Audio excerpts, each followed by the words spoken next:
मध्ये लहान मुलं होती आणि म्हणून माझं मन अस्वस्थ होतं, म्हणून मी त्या ठिकाणी गेलो आणि खऱ्या अर्थाने तिथल्या अडकलेल्या भावा बहिणींना, ज्येष्ठांना या ठिकाणी तुमचा एकनाथ शिंदे मदत करून आलाय, त्यांना पुन्हा महाराष्ट्रामध्ये या ठिकाणी घेऊन आलाय। या देशावर हा खरं म्हणजे हा कुठल्या व्यक्तीवर नाही, त्या देशावर झालेला भ्याड हल्ला आहे आणि याला जशास तसं उत्तर दिलं पाहिजे। प्रत्येक भारतवासियाची आणि भारतीय नागरिकाची भावना आहे आणि म्हणून याला जशास तसं नाही तर मनका मोडेल असा करारा जवाब मिळाल्याशिवाय राहणार नाही। कारण नवा भारत आहे, घुसके मारेंगे असं सांगून आर पार घुसवणारा आहे। त्यामुळे या ठिकाणी जशास तसं उत्तर त्यांना पाकिस्तान धार्जिण्या दहशतवाद्यांना मिळेल।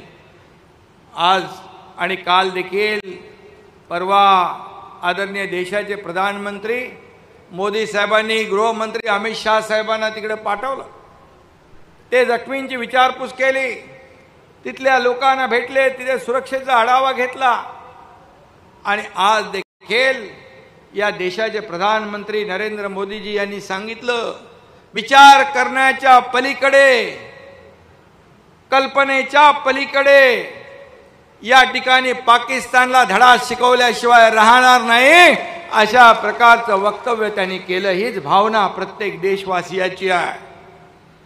खरं म्हणजे त्या अतिरेक्यांनी पर्यटकांना धर्म विचारला आणि मग गोळ्या घातल्या।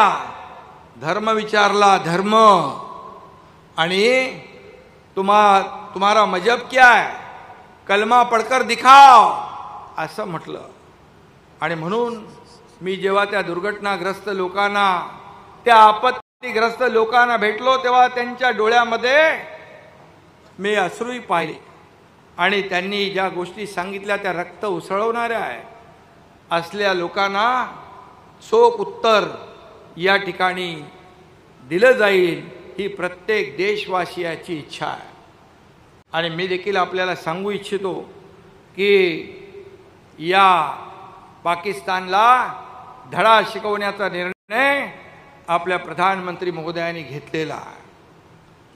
मी आपल्याला एवढंच सांगतो की हा कोकण हा शिवसेनेचा बालेकिल्ला आहे। ही कोकणी माणसं शिवसेनेवर, बाळासाहेबांवर प्रेम करणारी आहेत आणि या शिवसेनेच्या बालेकिल्ल्यात आल्यानंतर छत्रपती शिवरायांच्या स्वराज्यात आल्यासारखं वाटतं, असा अनुभव या ठिकाणी येतो।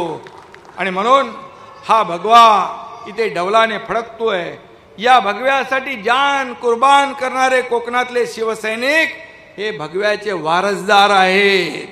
आणि मी एवढंच सांगतो कि विरासत से तय नहीं होते, सियासत के फैसले ये तो उड़ान तय करेगी कि ये आसमान किसका है।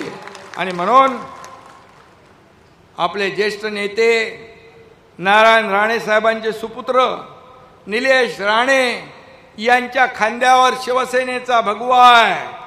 आपला निलेश राणे हा फणसासारखा आहे, बाहेरून कठोर दिसत असला तरी आतून प्रेमळ आणि गोड आहे ना। आणि शिवसेनेचा भगवा घेतल्यापासून अगदी फक्त कामावर आणि विकासावर त्यांनी लक्ष दिलेलं आहे।